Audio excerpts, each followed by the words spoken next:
Então, Maurício, a gente está aqui hoje para conversar um pouco sobre o trabalho da Emília, não é? Então, eu queria falar com você dessa beleza, né, da segunda edição da Colônia, da Senzala Colônia. Olha, como ficou bonito o trabalho que a Edunesp fez, né?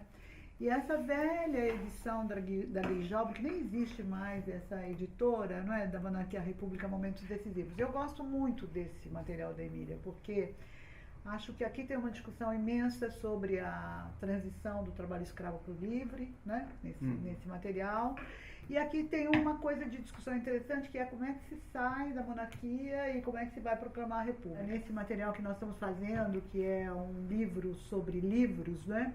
E eu escolhi a Rebelião de Demerara, né? Que é um Coroa de Glórias, Lágrimas de Sangue, é um trabalho lindo, onde, do meu ponto de vista, tem a contribuição mais importante sobre metodologia para a escrita do historiador. Não conheço nenhum livro que tenha feito um exercício tão bonito como esse, e acho que isso vale muito essa nossa querida professora, né? Para a gente, que a gente está sempre aprendendo, né?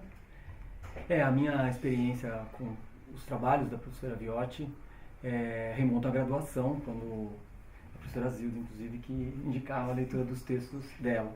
E agora, como professor de ensino de história, eu também trabalho um capítulo do Coroas de Glória, Lágrimas de Sangue, e é impressionante como os alunos ficam encantados com a narrativa literária mesmo que o texto tem, e a capacidade que o texto, que a professora tem de articular análises totalizadoras e, ao mesmo tempo, a narrativa da experiência de vida dos sujeitos que participaram da rebelião.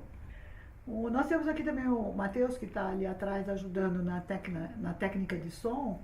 E o Matheus vai fazer também um trabalho muito interessante. Eu acho que é o livro mais difícil que tem nesse conjunto que nós estamos fazendo, que é um trabalho do professor Francisco Murari, que se chama...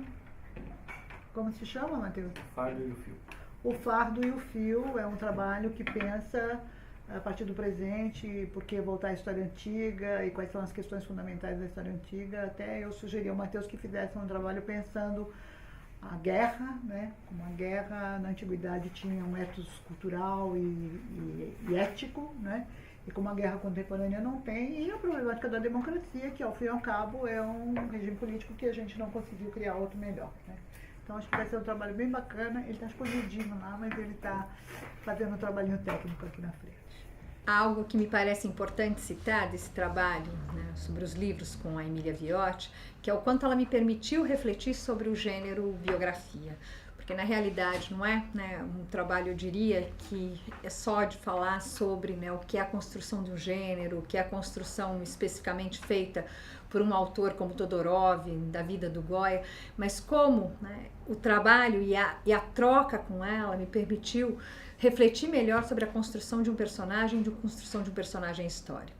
No projeto do livro, eu trabalho com uma obra do Didi Huberman, que analisa a obra do Aby Warburg, um grande historiador da arte que foi resgatado a sua contribuição principalmente a partir da segunda metade do século XX, e ele propõe uma maneira muito peculiar, muito inovadora de se pensar as narrativas da história da arte. O meu capítulo vai tratar sobre o autor Peter Burke, né, historiador inglês, e especificamente uma obra do Peter Burke, que é a História Social do Conhecimento. E a questão central que eu estou tentando discutir a partir daí, e que eu acho que tem muito a ver, inclusive, com a obra, a forma com que a professora Emília explora, né, a questão da linguagem e a questão, né, de certa maneira, de esquecidos, né, ao longo da história,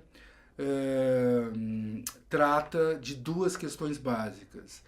Uma é o esquecimento ou a distância que essas maneiras de produzir conhecimento acabaram construindo da experiência estética, portanto, de questões ligadas às chamadas artes no século XVIII, mas que vão se constituir em outros tipos de abordagens mais formais, cada vez mais formais, né, científicas, e, de outro lado, também um afastamento do que se convencionou chamar, ao longo da história moderna, de senso comum, né? Portanto, é o conhecimento do homem comum, que passou a não ter mais espaço para sua manifestação no âmbito institucional.